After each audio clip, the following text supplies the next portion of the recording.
yang matang, yang penting nanti Roh Kudus bilang apa, dan itu disampaikan saja lah. Itu termasuk orang yang menganggap bahwa berkhotbah itu gampang dan mengalir saja. Nanti tinggal Roh Kudus itu bilang apa.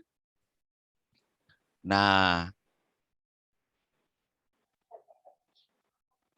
sebuah sementara yang bagian pertama, dan ini yang saya pikir adalah benar, bahwa seorang yang berkhotbah itu menjadi sesuatu yang penting. Oleh sebab itu, maka khotbah itu harus dipersiapkan dengan baik. Artinya tidak boleh asal-asalan orang kemudian menyampaikan sesuatu. Takutnya adalah kalau dia menyampaikan sesuatu dan itu salah, maka dampaknya itu sangat besar. Karena sama seperti orang itu menabur kapas yang kemudian tertiup angin, setiap perkataan orang itu, apalagi kalau dia adalah orang yang berpengaruh, ketika dia berkata-kata, maka apa yang disampaikan itu dianggap benar. Maka bayangkan kalau itu sesuatu yang tidak sesuai dengan kebenaran Tuhan, maka itu akan menjadi sesuatu yang sangat berbahaya. Maka dari itu, penting bagi kita untuk betul-betul mempersiapkan khotbah itu dengan baik. Jadi bukan berarti kita ini, gampang sajalah, ambil satu ayat, kemudian nanti akan begitu saja. Tentu tidak seperti itu. Karena memang berkhotbah itu adalah sesuatu yang penting. Karena berkhotbah itu mempengaruhi orang.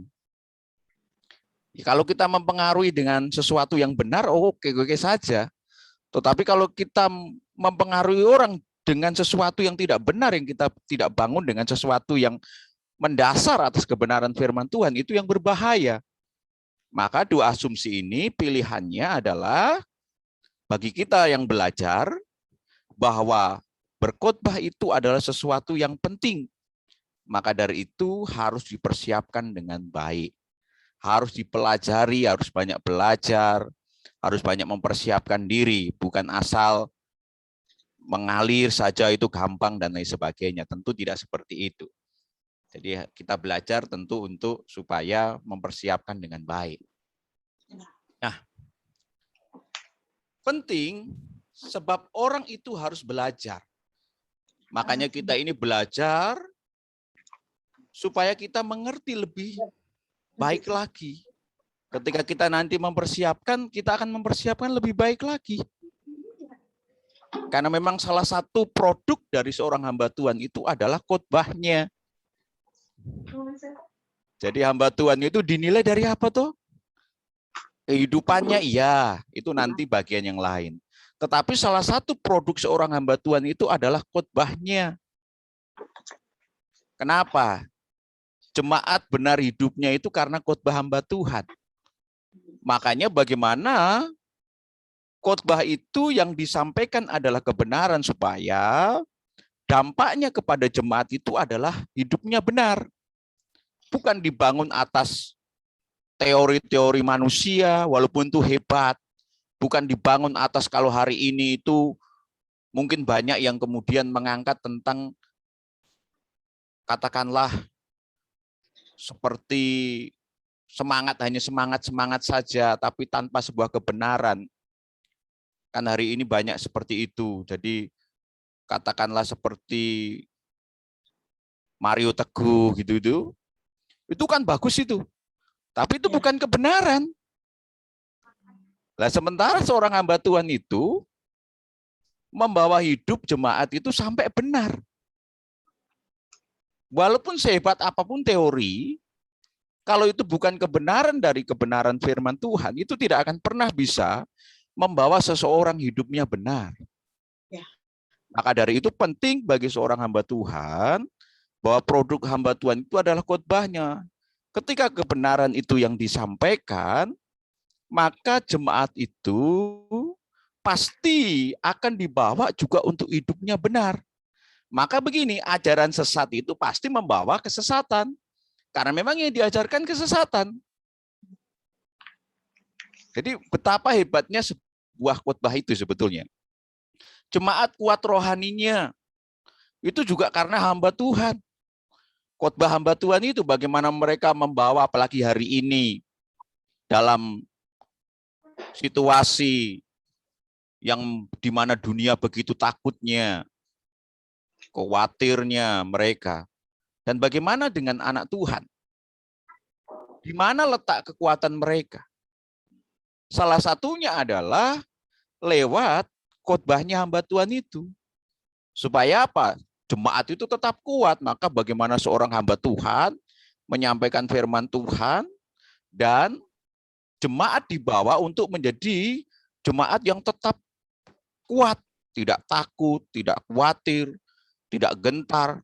Dari mana bahannya?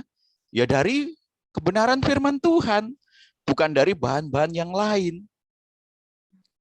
Nah, sampai kepada bagian yang ketiga itu, jemaat bisa perpuluhan itu karena khotbah hamba Tuhannya. Jadi sesuatu yang sulit bagi orang itu sebetulnya tidak. Ketika itu bisa dikhotbahkan dengan tepat. Makanya ketika bicara tentang hal-hal yang semacam ini, maka khotbah itu menjadi sarana. Untuk apa? Untuk menjelaskan tentang hal-hal yang sensitif ini. Kalau tidak, maka orang nanti keliru. Dipikir perpuluhan itu maunya hamba Tuhan. Kan tidak. Perpuluhan itu memperkaya hamba Tuhannya. Loh, tidak juga. Perpuluhan itu adalah salah satu perintah firman Tuhan. Maka itu harus dikhotbahkan dengan benar. Kalau tidak nanti jemaat itu bisa salah persepsi. Salah tangkap. Padahal itu adalah bagian dari perintah Tuhan. Tetapi karena memang tidak dikhotbahkan dengan tepat, sehingga ada orang-orang yang menganggap perpuluhan itu hanya untuk kepentingan hamba Tuhan, gereja, dan lain sebagainya. Padahal tidak.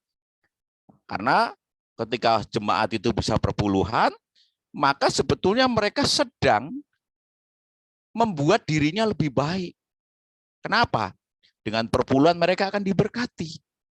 Kalau mereka diberkati, siapa yang akan menikmati? Diri mereka sendiri. Nah, itu salah satu kebenaran firman Tuhan. Sehingga hal inilah yang kemudian betapa pentingnya sebuah khotbah itu. Karena ini adalah produk seorang hamba Tuhan. Jemaat benar hidupnya, jemaat kuat rohaninya, jemaat bisa melakukan firman Tuhan. Itu karena khotbah seorang hamba Tuhan. Maka khotbah itu harus betul-betul mampu untuk menjelaskan sejelas-jelasnya tentang kebenaran itu. Supaya jemaat itu tidak bertanya-tanya, aku itu hidup benar itu siapa yang mau? Ya tentunya adalah, memang itulah tuntutan sebagai orang percaya. Bukan karena yang lain-lain dan lain sebagainya. Nah, disitulah salah satu produk dari seorang hamba Tuhan, itulah khotbahnya. Nah, ini hal yang berkait dengan produk hamba Tuhan tadi itu.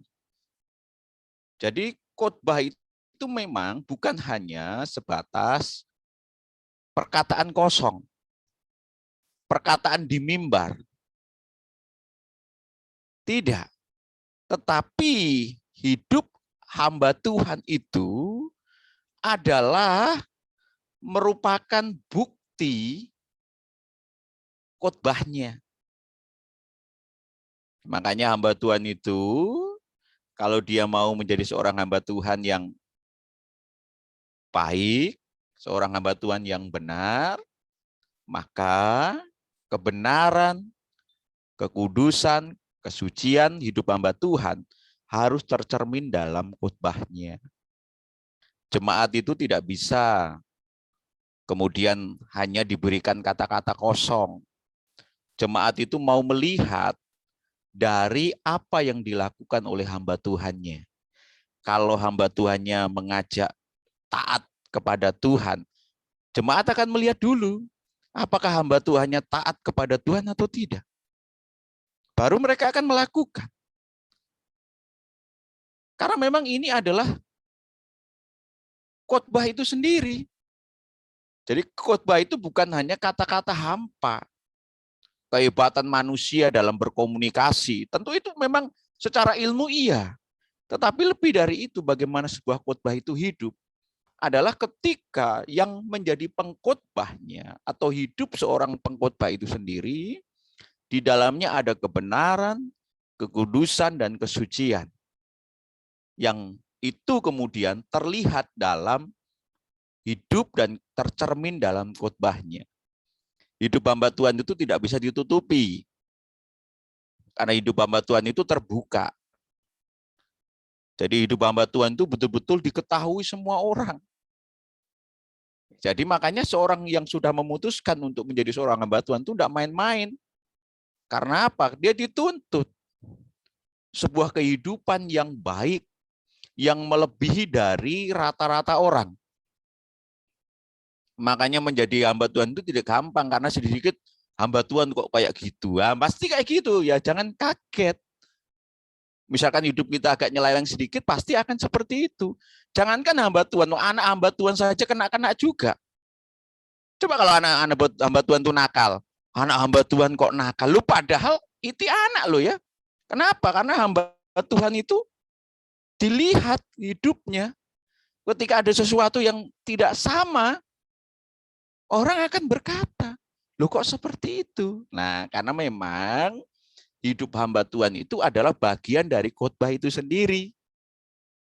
Nah, bagian yang kedua adalah teladan hidup hamba Tuhan adalah khotbahnya. Paulus dia menyatakan, ikutilah teladanku, sebab aku mengikuti teladan Kristus. Jadi seorang yang berkhotbah dia harus berani menyatakan, ikutilah hidupku. Jangan begini, seorang hamba Tuhan kemudian menyatakan, saya ini orang lemah, jangan ikuti saya. Ikuti saja Tuhan Yesus, saya ini masih banyak kekurangan, saya ini masih banyak dosa. Jangan gitu, itu salah. Karena seorang hamba Tuhan dia harus berani berkata, ikutilah teladanku sebab aku mengikuti teladan Kristus. Lah kalau kemudian yang menyampaikan saja tidak meyakinkan, bagaimana bisa meyakinkan orang yang mendengar? Seseorang itu harus diyakinkan dulu dengan siapa yang meyakinkan?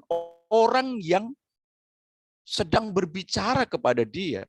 Kalau dia seorang hamba Tuhan, jemaat bagaimana teryakinkan? Adalah teryakinkan dulu dengan hamba Tuhannya.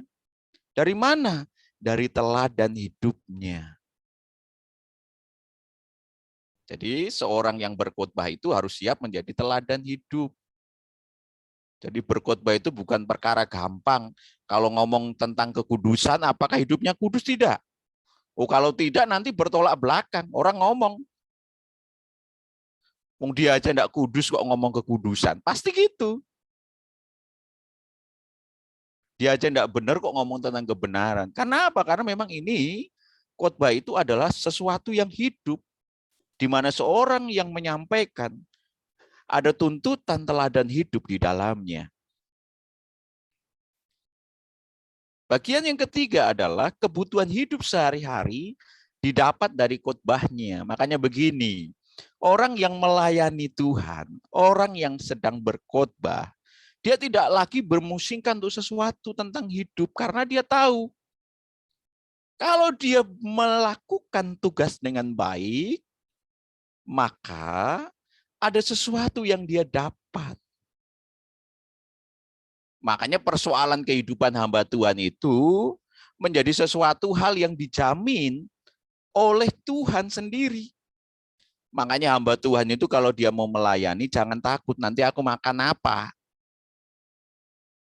Pikirkanlah aku bisa khotbah apa, lah itu yang benar. Karena memang kita tidak sama dengan orang dunia. Mencari sesuatu yang hanya berkaitan dengan uang. Uang itu nanti kita dapat setelah kita melakukan sesuatu yang itu benar di hadapan Tuhan. Kalau hamba Tuhan, kalau dia khotbahnya membangun jemaat-jemaatnya, mengerti tentang tadi itu salah satunya adalah perpuluhan, kan diberkati juga. Artinya bahwa hidup hamba Tuhan itu menjadi cerminan atas khotbah yang dia sampaikan. Makanya kalau kita ini sudah mulai belajar berkhotbah, sekarang pertanyaannya apakah yang kita khotbahkan itu Anda sudah lakukan sendiri atau belum? Kalau kau ngomong tentang iri hati, apakah engkau masih iri hati? Kalau kita ngomong tentang sabar, apakah kita sabar? Kalau tidak, itu namanya omong kosong. Itu sesuatu yang hanya tidak akan pernah berdampak apapun terhadap orang yang mendengar.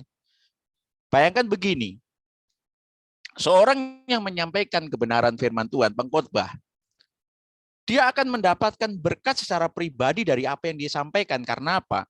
Apa yang dia sampaikan itu sesuai dengan realita kehidupannya. Dan itu nanti akan sampai kepada pendengar, itulah jemaat, dan mereka juga akan mendapatkan hal yang sama. Jadi hamba Tuhannya juga mendapatkan berkat, jemaatnya mendapatkan berkat. Bayangkan kalau itu tidak sesuai dengan hamba Tuhannya sendiri tidak dapat berkat, apalagi jemaat yang mendengar. Pasti tidak akan dapat apa-apa. Karena itu hanya sebatas omong kosong. Kalau namanya omong kosong mau apa? Dapat apa? Karena itu bukan kebenaran. Jadi makanya itu hamba Tuhan itu tidak gampang. Jangan asal menyampaikan firman Tuhan. Karena memang itu ada tuntutannya. Apa itu? Hidup kita itu. Tidak gampang kan? Tidak banyak orang kan menjadi hamba Tuhan. Kenapa? Tuntutannya besar. Tuntutannya besar.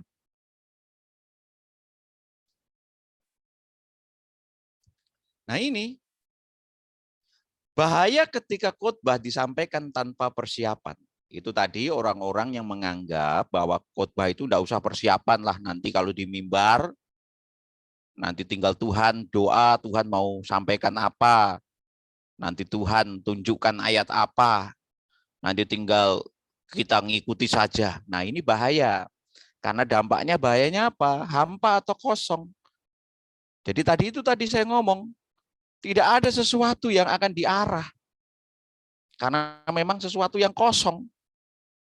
Mau mengisi seseorang, dia harus berisi. Jangan harap mengisi seseorang dengan sesuatu yang kosong. Tidak bisa. 0 itu mau ditambahkan dengan bilangan apapun tetap 0. Tidak akan menambahi apa-apa kan. Namanya 0 itu kosong.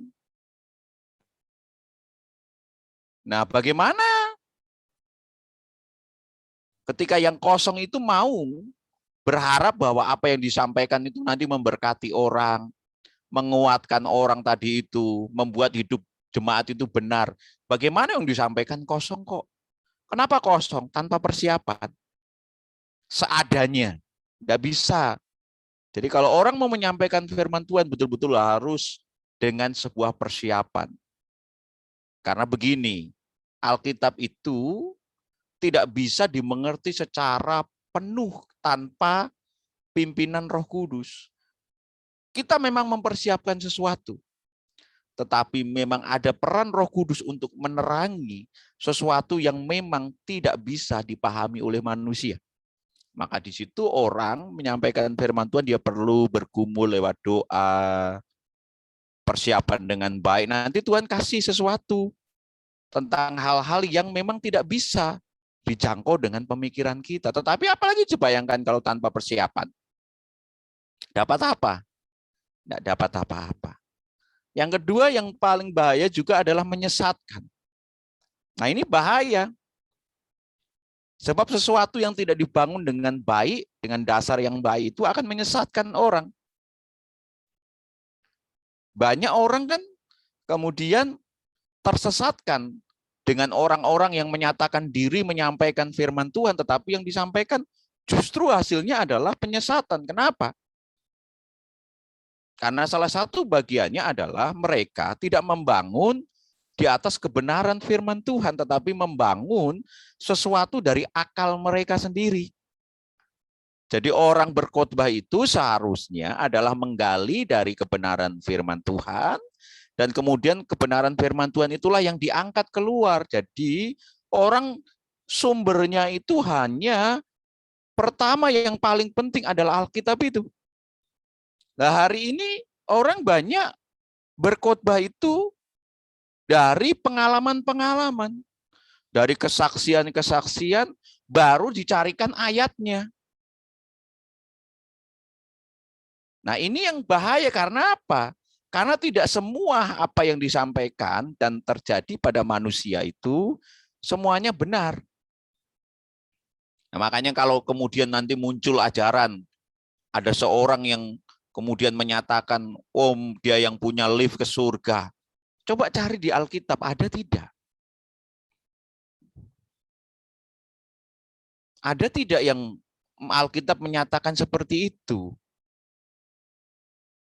Kan tidak seperti itulah. Tapi kenapa banyak orang kemudian berpikirnya ke arah situ? Jadi kalau orang yang rohaninya luar biasa, hebatnya, pasti dia punya hubungan yang begitu langsung dengan surga. Nah nanti kan kalau kemudian itu dibangun, dari mana kalau kemudian hal itu muncul? Ya karena tadi itu dari pengalaman orang, kemudian dicarikan ayat dalam Alkitab. Memang ada dalam Alkitab itu, seperti Yakub itu melihat ketika dia ada di Betel itu ada malaikat naik turun. Tetapi yang naik turun itu malaikat, bukan manusia. Tetapi kebenaran itulah yang kemudian diambil oleh manusia. Sepertinya dia yang paling hebat, sehingga dia punya akses sendiri. Nah itu kenapa? Karena tanpa persiapan dan bahannya bukan dari satu kebenaran, tapi berdasarkan pengalaman, kesaksian, yaitu pribadi. Itu pribadi. Tetapi tidak boleh kemudian itu dibuat sebagai sebuah kebenaran baru yang menggantikan kebenaran Alkitab. Nah, ini yang memang kita harus betul-betul waspada supaya apa? Apa yang kita sampaikan jangan nanti kemudian ketika kita berpengalaman kepada sesuatu, maka kemudian pengalaman itulah yang lebih mendominasi. Dan kemudian bagaimana supaya itu jadi kebenaran? Kan begini rumusnya. Seharusnya ketika orang berkhotbah, dia ambil kebenaran itu dari Alkitab. Kebenaran dari Alkitab itulah yang kemudian ditarik keluar dan kemudian itu yang disampaikan. Tapi akan menjadi salah adalah ketika yang menjadi bahan utamanya adalah pengalaman hidup orang. Dan kemudian itu dicarikan pembenarannya di dalam Alkitab. Lah ini yang jadi salah. Karena Tuhan itu melakukan sesuatu tentu dengan bervariasi. Cara Tuhan menolong orang, cara Tuhan katakanlah dengan seseorang itu pasti berbeda-beda, tidak sama. Mujizat seorang yang lain itu tetap juga tidak sama. Jadi jangan memastikan bahwa itu harus sama. Lah ini jadi salah. Karena itu adalah nanti bagian dari hal yang menyesatkan itu. Karena kalau tidak maka tadi itu apa yang di luar dari kebenaran itu lebih mendominasi sehingga itulah yang menyesatkan orang. Nah, hampa atau kosong. Mengapa bisa seperti itu? Yang pertama adalah tanpa Roh Kudus atau Roh Kudus yang dipaksakan. Jadi begini, Tuhan itu dengan manusia itu dia suka kepada orang-orang yang memang mempersiapkan segala sesuatunya, apalagi berkait soal kebenaran yang akan disampaikan. Tidak mungkin Tuhan itu begini. Allah sudahlah yang asal-asalan itulah yang dipakai sajalah. Tidak perlu persiapan, tidak perlu bergumul ketika mau menyampaikan firman Tuhan. Tentu tidak seperti itu. Orang yang mempersiapkan saja, dia butuh Roh Kudus itu. Sehingga Roh Kudus itulah yang nanti akan menerangi, memberikan pengertian, memberikan hikmat lebih lanjut. Sehingga apa yang tidak dipahami dengan keterbatasan manusia, kemudian dipahami lebih lanjut. Dari siapa? Dari Roh Kudus. Jangan kemudian memaksakan Roh Kudus. Nah ini banyak orang memaksakan Roh Kudus. Orang yang tanpa persiapan itu, mereka adalah orang-orang yang memaksakan Roh Kudus. Mereka hanya berkata, nanti Roh Kudus bilang apa? Nanti Roh Kudus itu tunjukkan apa? Ini adalah sesuatu yang kemudian memaksakan Roh Kudus itu. Jadi sepertinya Roh Kudus itu disuruh untuk sesuatu hal yang tanpa persiapan sama sekali. Bagaimana seseorang kemudian berharap khotbahnya akan menjadi berkat ketika tanpa persiapan? Dan apakah Roh Kudus mau bekerja dengan model yang seperti itu? Tentu tidak. Yang kedua, hampa atau kosong itu karena apa? Tanpa tujuan Allah dan tujuan dari seorang hamba Tuhan. Ada bagian begini, khotbah itu tujuannya apa? Maka tujuan yang paling pertama adalah tujuan Allah itu. Jangan tujuan hamba Tuhannya. Jadi menyampaikan firman Tuhan itu adalah berdasarkan tujuan Allah, bukan berdasarkan tujuan-tujuan yang lain. Walaupun di situ hamba Tuhan yang menyampaikan, sekalipun kan ada tujuan juga. Kalau misalnya begini, ambillah contoh yang sensitif seperti tadi perpuluhan contoh. Tujuan Allah dengan adanya perpuluhan apa? Diberkati umat itu. Maka ayat firman Tuhan mengatakan, ujilah aku, maka aku akan membuka tingkap-tingkap langit, aku akan mencurahkan berkatmu, berkatku, dan lain sebagainya. Itu tujuan Allah lewat perpuluhan. Dan tidak boleh ada terbesit di dalam pikiran hamba Tuhan, kalau aku nyampaikan firman Tuhan tentang perpuluhan, maka nanti keuanganku semakin bertambah, aku bisa beli ini, beli ini. Tidak seperti itu. Karena memang di sini adalah yang paling diutamakan adalah tujuan Allah itu sendiri.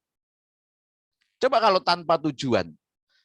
Orang yang tanpa persiapan itu tidak ada tujuan. Dia mau sampaikan apa?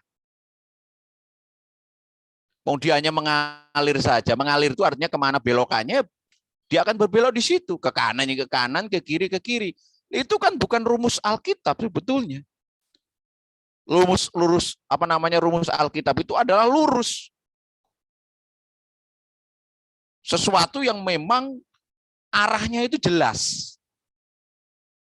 Jadi sama seperti kita itu hidup di dunia ini, arah kita itu jelas. Kemana? Ke surga. Bagaimana sampai ke surga? Nah, harus begini, begini, begini. Jadi arah itu, tujuan itu jelas. Kalau orang berkhotbah tanpa persiapan, apa yang mau dituju? Makanya kan ada candaan seperti ini, kalau ketika hamba Tuhan model kayak gitu, kemudian pas dia nunjuk bagian Alkitab yang kosong, dan kemudian dia berkata, oh hari ini tidak ada khotbah, hari ini tidak ada firman Tuhan, karena memang Tuhan tidak tunjukkan ayat bagi kita, sehingga hari ini kita tidak ada khotbah. Ada seperti itu, ada. Nah, seperti itulah yang saya menyatakan kalau sesuatu tanpa tujuan itu tidak jelas semuanya. Harus jelas. Karena kebenaran itu akan membawa kepada tujuan Allah.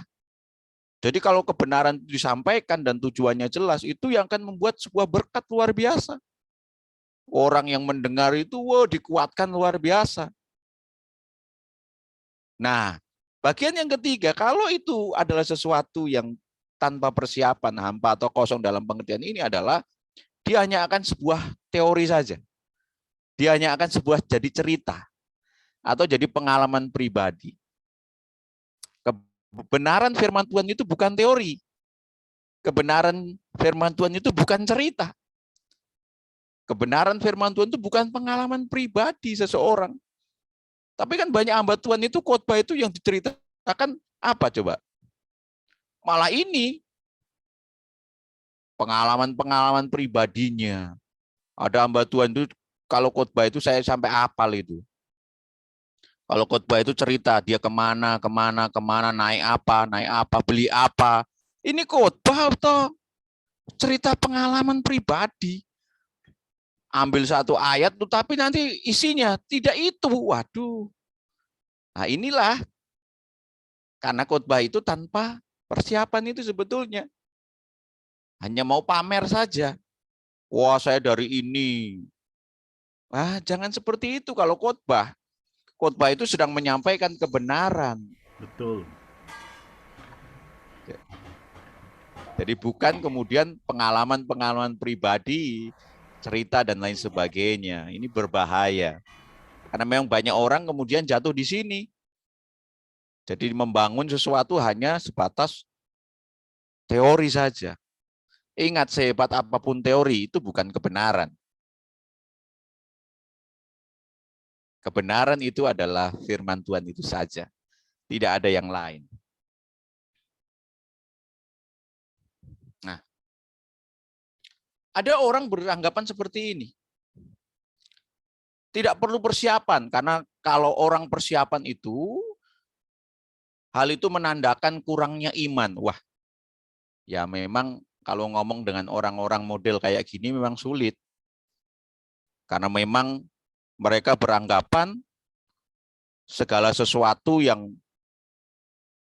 berkait dengan iman itu artinya sesuatu yang tidak perlu ada apa-apa.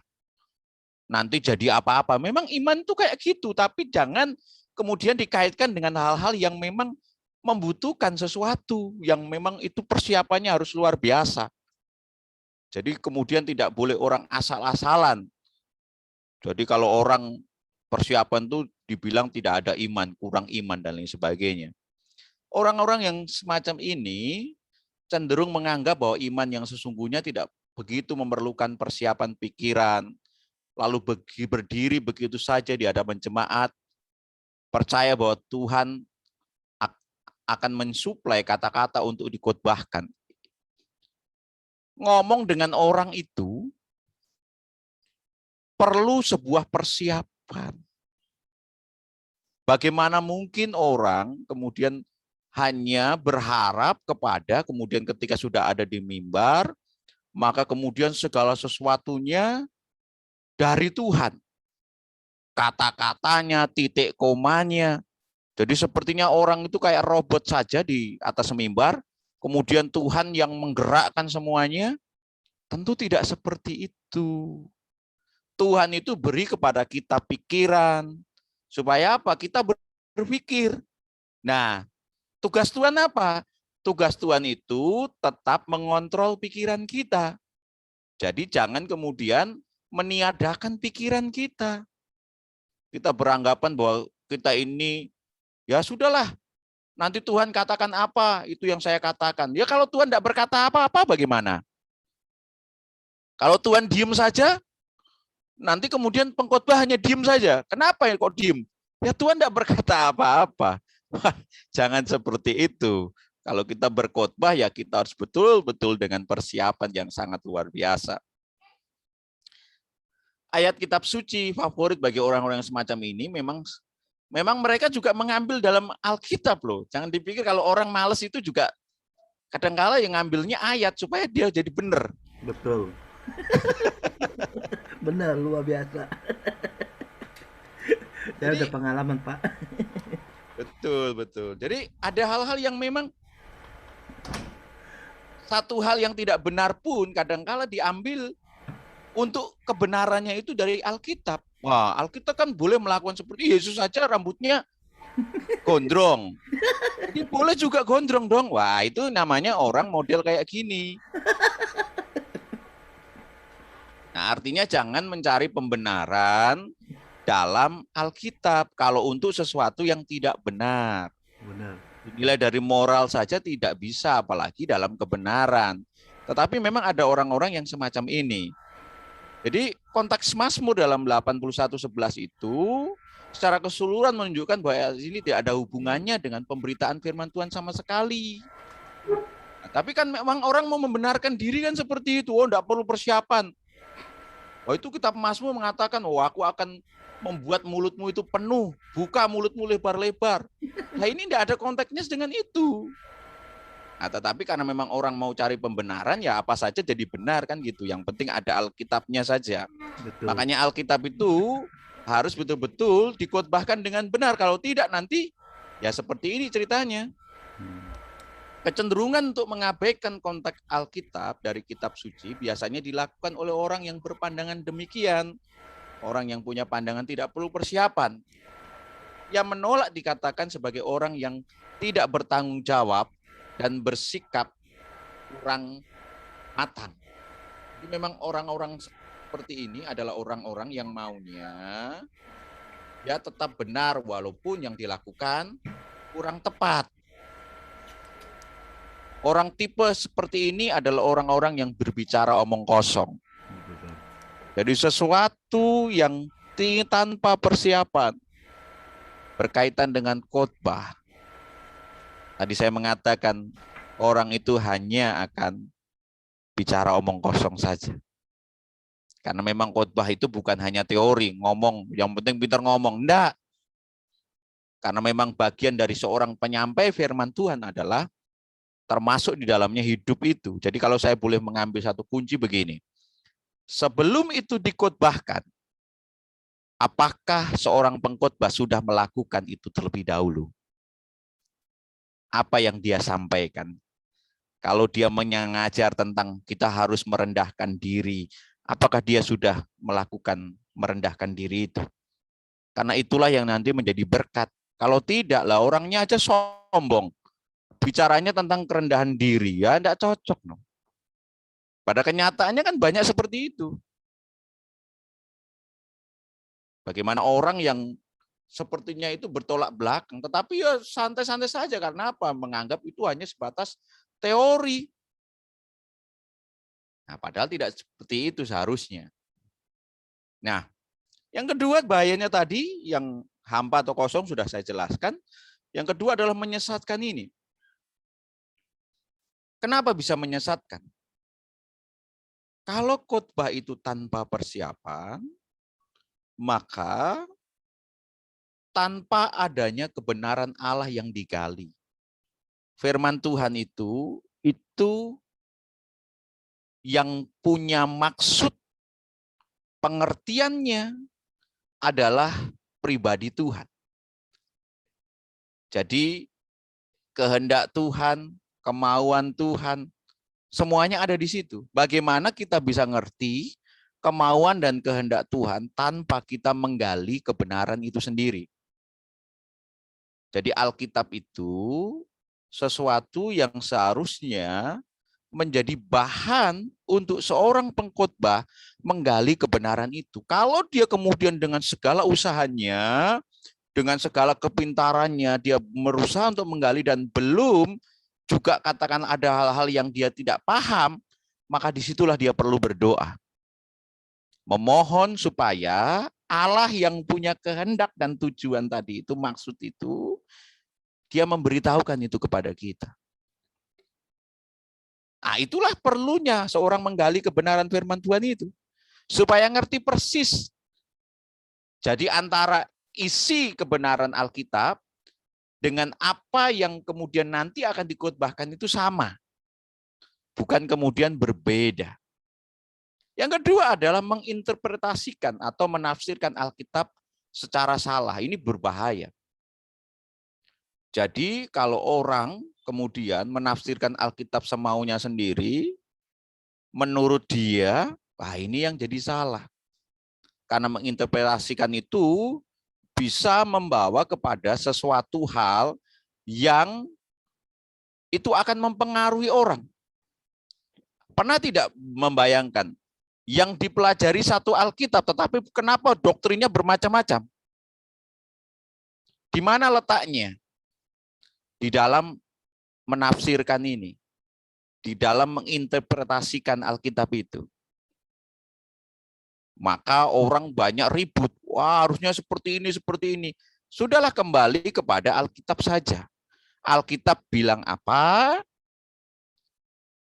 Kita berusaha mencari kebenarannya dan bangun kebenaran itu atas dasar Alkitab, bukan yang lain. Supaya apa? Penafsiran itu menjadi benar. Ya makanya bersyukur kalau kita ini belajar teologi, kita belajar bahasa Ibrani, belajar bahasa Yunani, tujuannya apa? Ketika menafsirkan nanti benar. Karena apa? Memang dari maksud dan tujuan dari Alkitab itu sendiri. Maksud kata-katanya itu ada di situ. Oh, seperti itu toh maksudnya. Nah, disitulah perlunya kita menafsirkan Alkitab itu secara benar, supaya nanti kalau tidak, nanti akan menjadi sesuatu yang salah. Yang ketiga adalah memaksakan keilmiahan ke dalam firman Tuhan. Ingat begini, firman Tuhan itu tidak ilmiah. Maka jangan coba diilmiahkan. Banyak orang memaksakan kebenaran firman Tuhan itu jadi ilmiah. Apa yang terjadi?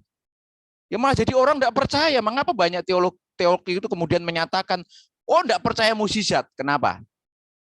Ya karena mereka menarik bahwa mukjizat itu tidak ilmiah. Ya memang mukjizat tidak ilmiah. Makanya jangan memaksakan keilmiahan itu ke dalam firman Allah. Apa yang terjadi? Banyak orang menolak firman Tuhan. Kenapa? Karena menganggap firman Tuhan itu tidak ilmiah. Teologi-teologi liberal itu mereka menyatakan, wah Alkitab itu bukan firman Tuhan. Loh dari mana? Nggak ilmiah. Susunan katanya, tata bahasanya, itu dipersoalkan semuanya. Belum lagi kalau sudah ngomong mukjizat. Wah, nggak mungkin ini, nggak masuk akal nih. Lah memang Alkitab tidak masuk akal. Alkitab itu butuh dipercayai, bukan untuk diperdebatkan. Apalagi diperdebatkan secara ilmiah, ya pasti orang akan nolak. Karena memang Alkitab tidak ilmiah, maka jangan memaksakan keilmiahan itu ke dalam firman Allah. Wah, Petrus itu berjalan di atas air, enggak percaya itu. Lah terus bagaimana? Kalau sudah seperti itu ya enggak bisa. Ilmiahnya kayak apa ya? Enggak ada ilmiah. Iman itu apa ilmiah? Iman itu enggak bisa ilmiah. Wong itu memang satu keyakinan, kepercayaan. Makanya diberikan pemahaman iman itu adalah percaya kepada sesuatu yang tidak terlihat. Namanya tidak terlihat itu sesuatu yang tidak bisa kemudian diilmiahkan. Ya enggak bisa. Roh mana bisa ilmiah. Nah, disinilah orang harus memahami bahwa kesesatan itu terjadi karena apa? Mencoba memaksakan hal yang ilmiah itu dalam firman Allah. Apa yang terjadi? Banyak teolog yang kemudian mereka mengajarkan hal-hal yang justru menentang Alkitab. Karena mereka memaksakan hal yang ilmiah itu. Ada hal yang bisa masuk di akal, ada hal yang tidak masuk di akal. Kalau yang masuk di akal itu gampang diterima. Tapi kalau yang tidak masuk akal bagaimana caranya? Ya imani saja. Karena memang itu tidak masuk akal. Sama seperti katakanlah orang-orang yang diperhadapkan kepada satu situasi. Yaitu kalau diilmiahkan, lah ini bagaimana caranya?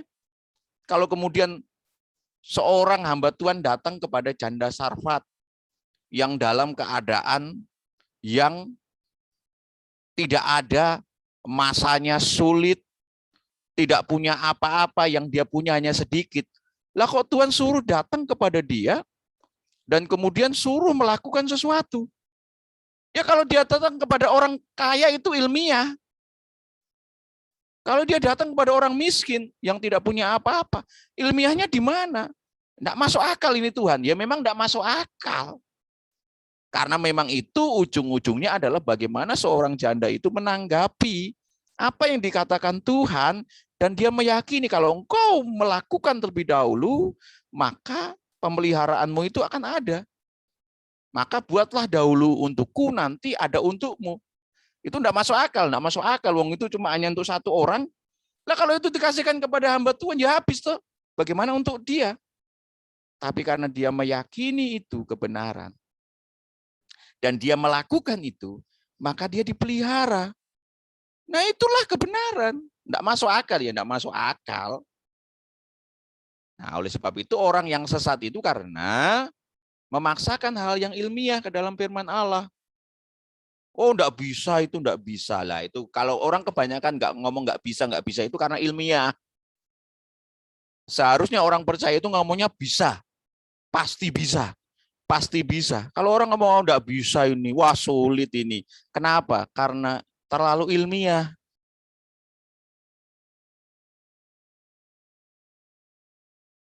Nah, yang keempat adalah mengajarkan hal-hal yang baru yang tidak ada dalam Alkitab lah. Alkitab itu sudah cukup. Tidak perlu ditambah-tambahi dengan hal-hal yang baru. Itu yang menyesatkan banyak orang. Kalau hal-hal yang sudah diungkapkan dan ada hal-hal yang tidak diungkapkan, ya jangan mencoba mencari tahu yang tidak diungkapkan. Wah, sepertinya ini hal yang baru ini. Wah, Tuhan akan datang pada tahun ini. Itu hal yang baru, tapi itu sesat. Ya karena apa? Karena memang Alkitab tidak pernah menyatakan itu. Makanya jangan coba untuk hal-hal yang baru. Yang tidak ada dalam Alkitab. Wah, supaya kelihatan hebat. Maka kemudian orang menyatakan hal yang baru. Dan anehnya banyak orang yang ikut juga. Lah itu di mana ceritanya? Nah, oleh sebab itu, ketika orang menyampaikan kebenaran firman Tuhan, sampaikanlah kebenaran firman Tuhan. Apa yang ada saja. Tidak usah ditambah-tambahi. Tidak ada hal yang baru. Nanti Alkitab itu ditambahi halamannya kalau bisa. Manusia itu kesukaannya gitu. Ditambahi halamannya dengan teori-teorinya sendiri. Ya jangan. Kalau Tuhan katakan, jadi makanya begini, rumus Alkitab itu begini. Sampaikan apa yang memang diberitahukan. Tetapi jangan coba mencari tahu apa yang tidak diberitahukan. Tuhan itu hanya suruh hal-hal yang jelas. Mempersiapkan kedatangan Tuhan. Tapi ingat, Tuhan tidak pernah kasih tahu kapan Tuhan datangnya. Tanggalnya berapa, harinya apa. Tidak boleh orang kemudian mencoba untuk mencari tahu itu. Wah, ini menurut ini teorinya seperti ini. Pasti salah. Iya, benar. Pasti sesat. Iya. Dibilangnya tahun 2000. Ingat Udah lewat-lewat kan? Iya. Nah, itulah yang terjadi. Apa? Karena mencoba untuk hal-hal yang baru yang tidak ada dalam Alkitab. Jangan menambahilah. Makanya Alkitab itu kan menguji begini. Barang siapa mengurangi, barang siapa menambahi, lah itu ada resikonya semuanya. Ya, Alkitab sudah lengkap kok. Ditambahi oleh manusia. Ya, jadi salah semua nanti. Iya, loh. Nah. Jadi bahaya. Makanya orang menyampaikan firman Tuhan itu begini. Iya. Ada dua kemungkinan. Membawa kebenaran atau menyesatkan orang. Betul. Kalau dia dalam hal yang tracknya adalah sesuatu yang memang dipersiapkan, bersumber dari Alkitab, tidak aneh-aneh, pasti benar. Tapi kalau yang dibawa adalah pengalaman pribadi, yang dibawa adalah teori-teori, dan kemudian dipaksakan dalam Alkitab, pasti ujung-ujungnya sesat. Kan ada tuh banyak orang kemudian hari ini mau membawa lagi untuk hal-hal yang dulu, tradisi-tradisi Israel, untuk masuk kepada orang-orang hari ini. Kan berbeda. Walaupun itu ada, tetapi zaman itu berbeda. Apakah itu menjadi penting bagi Tuhan? Tidak. Israel itu hanya diberi sesuatu untuk menjadi contoh bagi kita. Tetapi bukan kemudian kita menjadi orang Israel. Budayanya Israel kan seperti itu. Maka hari raya pondok daun dan lain sebagainya. Kemudian dibawa lagi. Ya tidak seperti itu kan. Artinya bukan sesuatu yang penting. Karena memang Alkitab itu mau membawa kita ini menjadi sesuatu hal yang lebih daripada itu. Jadi ada masa lampau, ada masa depan. Kekristenan itu dibawa untuk masa depan, bukan untuk masa balik lagi. Nah, kita ini kan sedang dibawa untuk persiapan kedatangan Tuhan. Bagaimana menjadikan diri kita benar, menjadikan diri kita kudus. Bukan yang aneh-aneh. Kapanpun Tuhan datang kan siap. Kalaupun malam nanti Tuhan datang, orang harus siap. Tidak perlu kemudian orang takut. Orang takut itu karena memang hidupnya tidak benar. Betul. Alkitab itu kan menyatakan jelas toh, Iya. Orang yang takut kedatangan Tuhan itu kalau hidupnya tidak benar. Tapi kalau orangnya benar hidupnya, mau malam ini, mau besok pagi, tidak jadi soal. Iya. Karena dia hidupnya benar. Nah, oleh sebab Iya. itu, paling tidak kita betul-betul dalam track yang benar. Apalagi kalau kita sudah diberikan kesempatan untuk berkhotbah. Nah, berkhotbah itu luar biasa. Karena berkhotbah itu sedang mempengaruhi orang. Maka pengaruhilah yang baik. Jangan sesatkan orang, kan gitu. Orang dikasih khotbah, semangat khotbah malah bukan dia mempersiapkan dengan baik, malah dia menyesatkan orang karena memang apa? Dia tidak mempersiapkan itu dengan baik. Jangan asal-asalan, kan seperti itu. Nah, paling tidak itu yang kita pelajari hari ini. Sehingga paling tidak ada gambaran bagi mahasiswa untuk mengerti bahwa menjadi seorang pengkhotbah itu bukan sebuah hal yang gampang. Perlu memang sesuatu hal yang lebih dari itu. Banyak belajar, banyak berdoa, banyak menggali firman Tuhan. Supaya apa? Yang disampaikan itu benar. Kan itu tujuan orang belajar. Nah, saya pikir itu yang saya sampaikan kesempatan siang hari ini. 1 jam saya ngomong. Pak, besok Senin kuliah enggak?